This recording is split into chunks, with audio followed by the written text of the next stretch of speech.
How to share iCloud storage with family tutorial. Hello everyone, I am Vishaka and welcome to our channel Create, Login and Delete. Let's get right into the tutorial. With family sharing, you can share your iCloud subscriptions with up to 5 family members. So in order to enable family sharing, launch the settings application. Tap on your name banner here and scroll down. You will see the option for family sharing. Tap on that. As you can see here, family sharing allows you to share your subscriptions and music, movie and other media purchases with up to 5 people. So tap on continue. Now here you will be able to add people to your family. Search for their names and send an invitation. Once done, tap on done.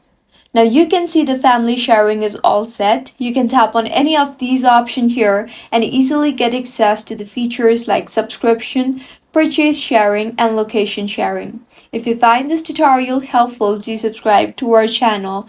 Thank you for staying with us until the end.